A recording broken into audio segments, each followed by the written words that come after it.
जिस प्रकार रविंद्र वाइकर के एक रिश्तेदार मंगेश वहां पर दोषी पाए गए हैं, उनके हाथ में मोबाइल रहा है, चुनाव आयोग का एक अधिकारी गुरव नाम का जो उनके साथ संलिप्त रहा है, और ये वनराई पुलिस स्टेशन के अंतर्गत मामला है। एक निर्दलीय उम्मीदवार जिनका नाम भरत शाह है, उन्होंने चुनाव आयोग के खिलाफ और उस मंगेश के खिलाफ अगर शिकायत दर्ज कराई है, और अमोल भैया कीर्तिकर जो पहले जीत चुके थे और जिस प्रकार उनको सर्टिफिकेट देने में देरी हुई, वंदना सूर्यवंशी नाम की एक रिटर्निंग ऑफिसर की भूमिका संदिग्ध है। तो ये सब एक दूसरे से मामले जुड़े हैं। और सबसे महत्वपूर्ण मामला, सीसीटीवी फुटेज क्यों नहीं दिया जा रहा चुनाव आयोग द्वारा। आपको याद होगा चंडीगढ़ के महापौर के मामले में जिस प्रकार अनिल नाम के जो उस समय रिटर्निंग ऑफिसर थे, उनकी भूमिका संदिग्ध थी। बाद में सुप्रीम कोर्ट ने फटकार लगाई और फिर कांग्रेस और आम आदमी पार्टी का वहां मेयर बना।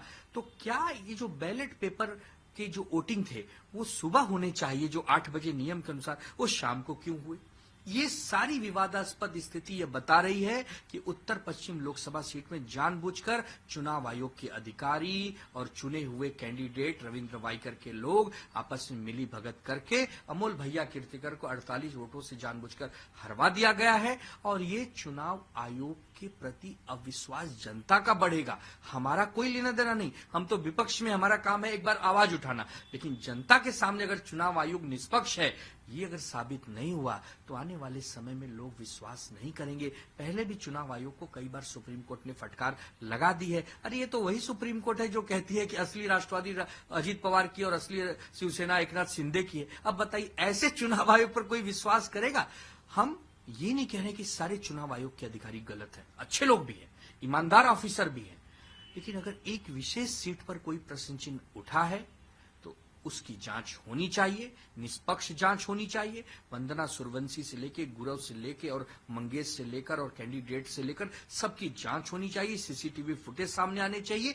तब उसके बाद अगर अमोल भैया कीर्तिकर हार जाते हैं, कोई बात नहीं, हम हार नतमस्तक होकर स्वीकार करेंगे। लेकिन अगर जीत जाते हैं तो चुनाव आयोग के सभी संलिप्त अधिकारियों को जेल में भेजा जाए, अमोल भैया कीर्तिकर को विजयी घोषित किया जाए और चुनाव आयोग माफी मांगे, देश के सामने झुककर माफी मांगे, तब जाकर लोग विश्वास करेंगे, अन्यथा ये लीपापोती होगी। कहीं ना कहीं 20 दिन हो गए, फिर भी अभी तक मामला क्या है पूरी तरह से साफ नहीं हो पाया। एक दुर्भाग्यपूर्ण स्थिति है। 4 जून को नतीजे आए हैं, आज हम 16 जून को बैठे हैं, करीब करीब 12 दिन बीत गए हैं। एक आदमी न्याय मांग रहा है और उसको न्याय नहीं मिल रहा, और चुनाव आयोग एक लीपापोती करने के लिए प्रेस कॉन्फ्रेंस करती है 10 मिनट का।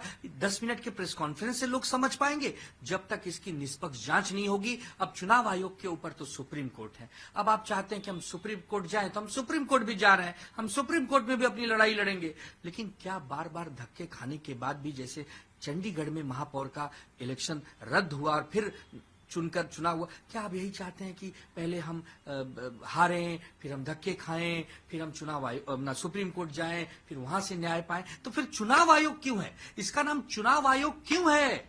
इसका नाम चुनाव आयोग की जगह कुछ और रख देना चाहिए ना, क्योंकि ये चुनाव आयोग है ही नहीं, ये चुनाव कर ही नहीं रहा, ये तो एक तरफा बात कर रहा है, ये तो निष्पक्ष है ही नहीं। अब हमें याद आता है टीएन शेषन साहब का समय, जो कि प्रधानमंत्री के खिलाफ अगर कोई कार्रवाई होती थी तो सम्मानजनक स्थिति में वो करते थे, किसी से घबराते नहीं थे। लेकिन आजकल के जो चुनाव आयुक्त बैठे हैं या मुख्य चुनाव बैठे हैं राजीव कुमार जी, ये सब किसी की बात ही नहीं सुनते।